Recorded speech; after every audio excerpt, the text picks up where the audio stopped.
However, when there's a fifth Sunday in the month, the meeting's a topic meeting. This week's a step share, and Joe's come along to share on step 12. Thanks, Jim. My name's John, I'm an addict. Oh, I'm nervous, man. Okay, I'm not going to go a big old ramble on about my drug use. I'm just going to mention a few things, really. I was born with a disability, and when I was 8 years old, I was put on prescription medication, addictive prescription medication. And, you know, I grew up in Scotland and did a lot of gas and glue and all that come in, and, you know, early age, and basically progressed, moved down to London, ended up in care home, blah, blah, blah, ended up in the streets, ended up in the squats. I came in riddled with addiction. I had blood coming from all sorts of places, my arms, my ankles, my neck, from needles.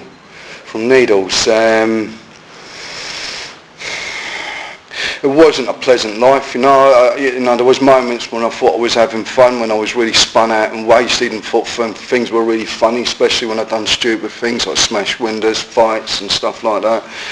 Sleeping with my mates' girlfriends, I thought was really cool and big, you know. But the most traumatic things that happened was a lot of deaths. One of those deaths was a girlfriend of mine. And although I've come to terms with it in some respects, you know, I don't blame myself for that death anymore. I still miss her. And it's a sad loss, you know, for anyone that dies of addiction, really. I truly believe that we're all wonderful, beautiful people, and we were just caught in a trap, and a very deadly one, and it killed many of us. And some of those didn't even touch heroin. Really doesn't matter what drugs you take, because I think the biggest death that happens is internal.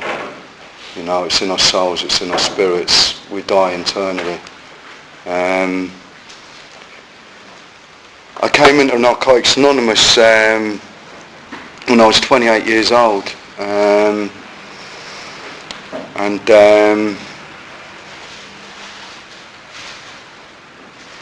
it was a very confusing and emotional time. I was lost, I was confused, I didn't understand what was going on, I didn't think that life was going to accept me. I'd never known a life without drugs at all. I'd never known a day without either withdrawing or buzzing, if you like that, you know what I mean? I never knew a day without any of those two things. You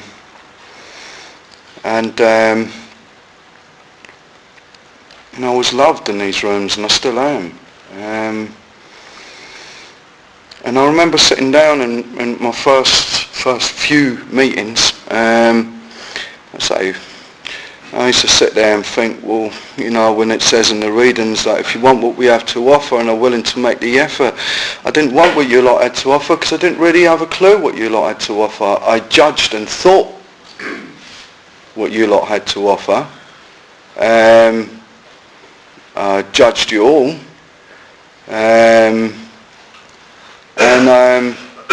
I came in hating the world anyway, so I didn't come in here ecstatic and, you know, overwhelmed with love and emotion for all of you. You know, I hated all of you. But there was something inside me that really wanted to love you. I really wanted to be a part of you. I really wanted friends, really wanted all this good stuff, all the beautiful stuff, and I didn't think I was worth it.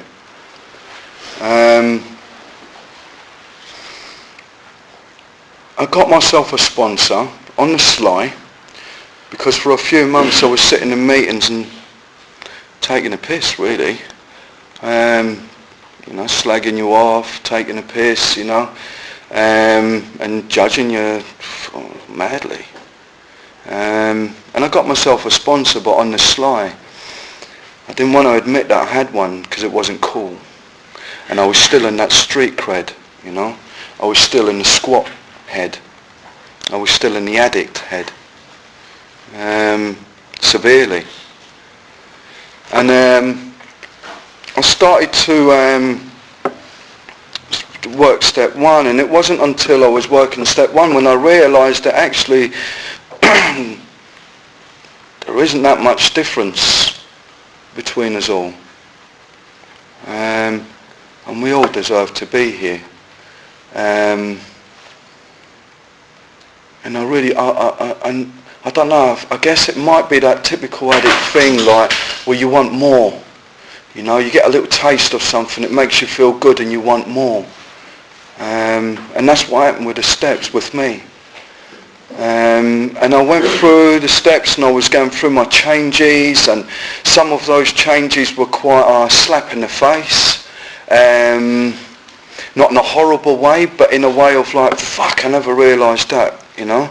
A bit shocked. And it, you know, it made me, it helped me, I'm going to say, become more honest about myself and more, get closer and closer to becoming more and more and more humble, and more spiritual. And for a long time in recovery I didn't know what spiritual meant. And in step 12 it talks about having had a spiritual awakening as a result of these steps. I had lots of moments of clarity working through the steps. And you know, those eye openers of like, fucking hell, that's real serious stuff, you know. I can move forward here, you know. I can really do something with my life. I can really become the person that I really want to be. I had these real eye openers and real wonderful, loving, blessed moments. And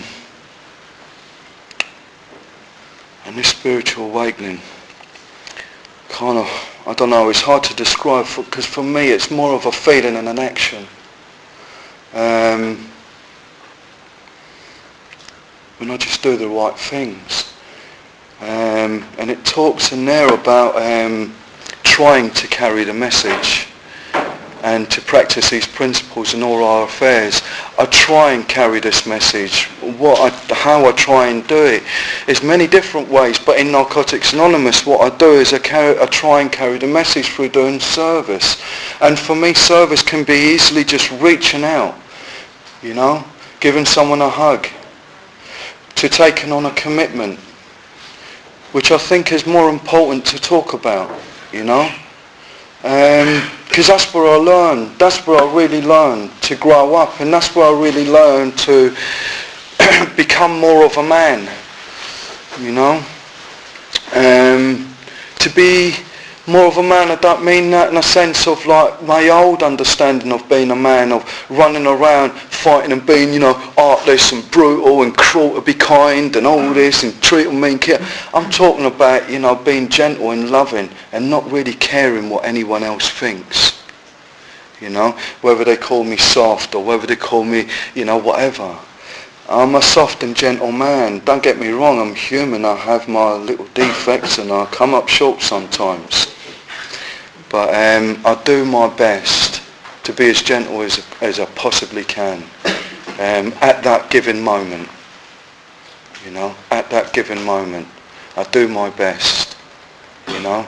And when I do service, I started off doing service by, well, it was all about me. It was all about me. Every inch of it, you know. I had no idea what the hell I was doing, but I was doing it. And that was okay. People never had a go at me for getting it wrong or anything like that. They came up gently and said to me, "You're doing a good job. You know what I like to do." You know, and I like that, because I'm a really sensitive fella. Even now, You know, I'm a little over 7.5 years clean, and even now I can still be a bit sensitive to people ordering me around and stuff. I'm right rebellious in that way, you know what I mean? But I'm getting better. I'm getting better. I've had the honour, actually, I'm going to say that, I've had the honour of doing service with Frankie. And it was a wonderful, beautiful, at times traumatic experience. You know what I mean? And oh man. But it was great because the end result, with all the arguments, all the resentments, all the step work we had to do when we got home, and all the praying and all the talking, all the calling up the sponsor and all the rest of it, it all worked. It all worked. So long as I'm just turning up and doing my commitment to the best I can. I may not do it, even including this share. I may be, you may be sitting there thinking, well, when's he going to start talking about the steps? You know, I may not be doing it to the way you like it, but I'm doing it. When I was going through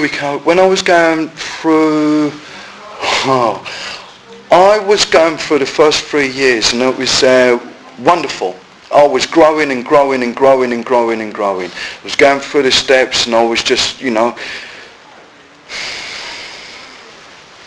didn't come in on a fluffy cloud, but I was becoming to get close to being on one in recovery, and it was a wonderful, beautiful experience.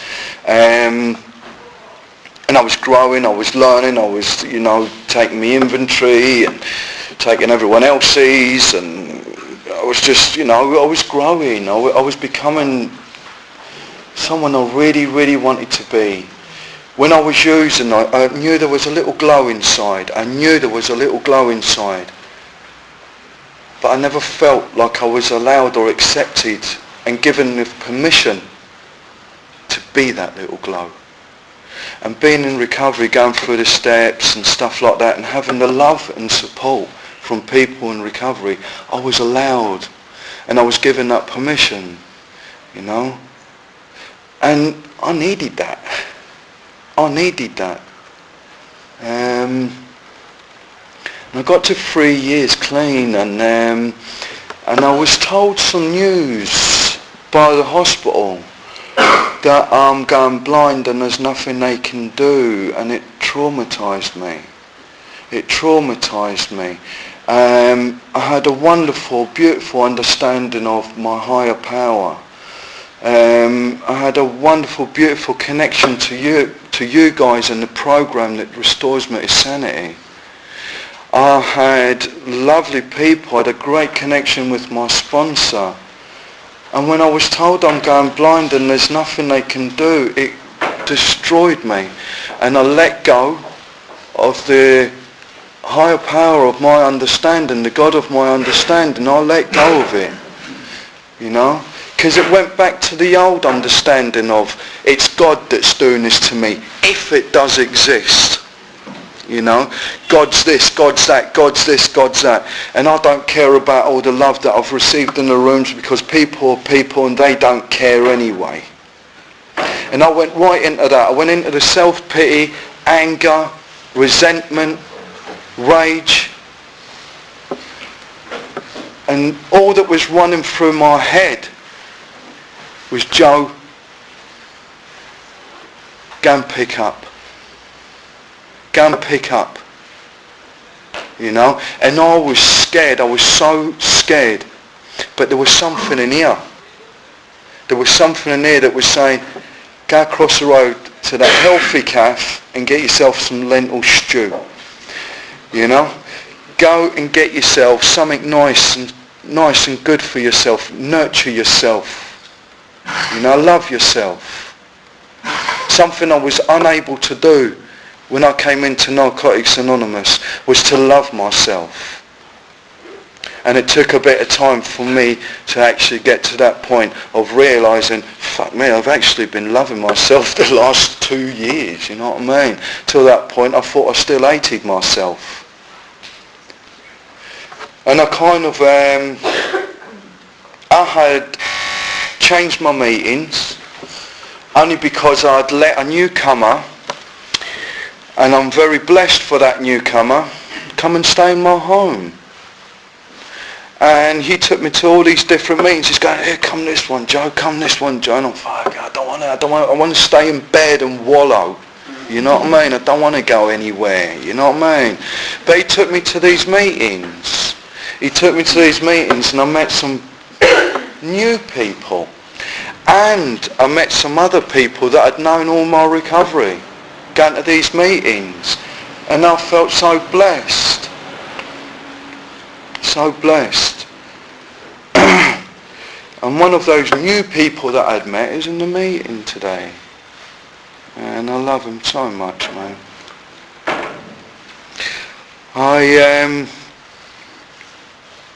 I've got 5 minutes left and I've rambled. The message is that the steps work. Narcotics Anonymous is a loving place. It's a place that loves and cares for you. It's not a place of using. When we're using, it's a totally different life. You know, it's a totally different life. It really is. It says in Tradition 7 that we can recover from drug addiction. And we even have a paragraph in our basic text that says we do recover. You know? All I need to do, all I would suggest that we need to do, is to just keep coming back, do as many meetings as possible, get a service commitment. And I'd really strongly suggest to get a sponsor and work the steps. It really is important. Working the steps is vital for recovery. It is vital for recovery. I've gone through the steps twice, I'm going through them again. And the only reason why is because I'm humble enough to admit I need more help. You know? I'm not the wellest man in the world, I'm not the best sharer, I'm not the best sponsor, but I'm not the best person for service, but I do it. I do it because I care about you. And I do it because I care about me. I don't do it entirely for selfish reasons. Like I said when I came in, it was all about me. And that was vital, that it was about me. But it changed. And it's changing. And I'm becoming more selfless. And that's what happens when we come into recovery. And the steps work. They really work. You know, they really do. And we help each other stay clean. You know, we really do. That's it, isn't it? I'm going to leave it there. I hope someone got something out of it. If you didn't, apologies. But keep coming back and you'll hear someone else.